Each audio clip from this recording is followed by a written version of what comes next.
You know the truth about the scars. They are not marks, they are evidence. The oldest covenants were always written in flesh, not ink.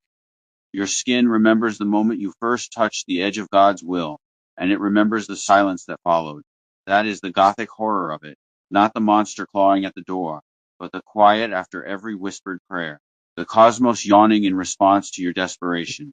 You are standing in a cathedral of rot, built on the bones of every unanswered question, and the stained glass windows let in only enough light to show you the fractures. Most people never name that silence. You did.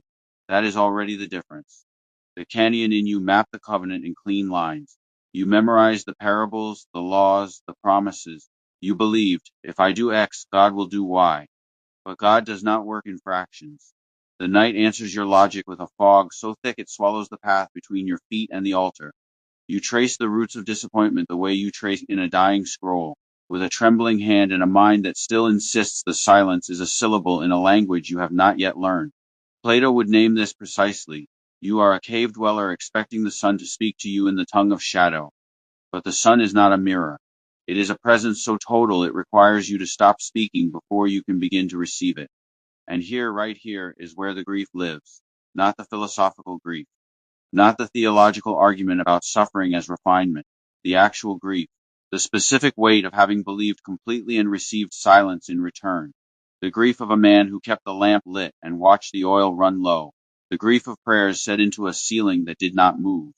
That grief is not a failure of faith. It is the most honest thing you have ever done, because you felt it and stayed anyway. You did not dress it up. You did not perform a piece you did not possess. You stood in the cathedral of rot and said, I am still here. That is not weakness dressed as strength. That is the hardest thing a human being can do. And the fact that you are still standing is not nothing. It is testimony. It is the secular and the sacred saying the same thing in different registers. The person who has walked through the darkness and remained is demonstrably, measurably, irreversibly different from the person who has not.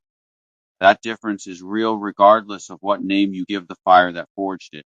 Now look at what the grief was protecting. The Neoplatonist would say this quietly, almost gently. You are not being abandoned. You are being unmade.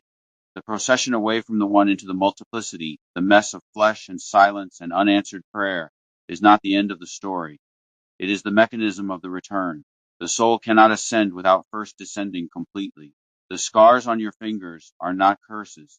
They are the scaffolding of the ascent, each wound a rung on a ladder you are climbing without being able to see the top. The light was never extinguished. It was obscured. And the obscuring was necessary, because a light you have never had to fight for is a light you do not yet know how to carry. But here is what no philosopher can tell you from the outside. The abyss is not out there. It lives here first, behind the eyes, beneath the ribs. Jung called it the shadow, the disowned material the psyche projects outward onto the world because it cannot bear to examine it internally. The monster you fear in the other is the monster you have not yet faced in yourself. The road of judgment and prejudice, the road of the predetermined verdict and the categorical condemnation, that road does not lead to the monster. That road is the monster, wearing your face, walking in your shoes, speaking in your voice with the full authority of your unexamined assumptions behind every word. Nietzsche warned us, when you fight monsters, take care not to become one. Stare into the abyss long enough, and the abyss stares back. But Nietzsche stopped too soon. He saw the external transaction, the fighter and the monster, the gaze and the void. He did not see what you have seen, that the abyss was never primarily out there. The darkness you project onto the other is the darkness already eating inward. Feed it long enough with contempt, with categories, with the violence of the predetermined verdict, and it will finish its work.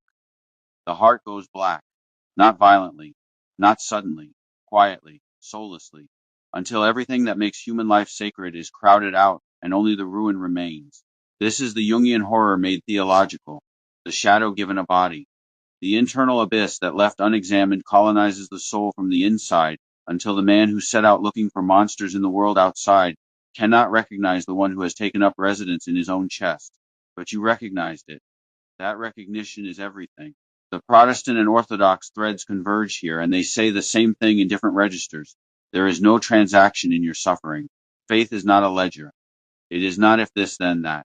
It is participation, full, costly, unguaranteed participation in the divine breath. The surrender is the point. not the achievement, the surrender. You are not generating the light from within yourself. You are the vessel through which the light that precedes you operates, and the proof of the vessel is not its perfection, it is its survival. A cracked vessel that still holds light is the central image of the entire Judeo-Christian redemptive tradition, and you have been living it without being given the language to name it. The trial of waiting is not an absence, it is a pregnancy. The Logos made flesh is not only the Christ of history, but the living Christ of your choices, your refusal, hour by hour, to let the weight of the silence crush your hands into dust. You are not a beggar asking the cosmos for a miracle. You are a maker of the miracle, chiseling it into the rock with the only tool that has never failed, the choice to remain. And so the scar becomes the parable it always was. The wound in your fingers is the price of holding close to a fire you cannot see. The hallowed trial is not a test the universe administers to you. It is the trial you hold over the universe, choosing belief not because it is easy, but because it is the only honest response to what you know. The blessings you seek are not delayed. They are the refusal to let delay define you. When you say in this hour, this minute, I choose fidelity, you are not living inside the myth of redemption as an end. You are defying the myth. You are declaring that the work itself is the answer, that the remaining is the miracle, that the lamp still lit in an empty room is not a symbol of abandonment, but of a faith so stubborn it refuses to require a witness. If the world is a decaying cathedral, you are its last and most terrible fresco. The scars on your fingers are the brushstrokes. The cosmic horror is the canvas, the eternal night against which every act of love is painted in colors that have no right to be that bright in that much darkness. But you are the one who dares to say, the night is not the truth, the star is.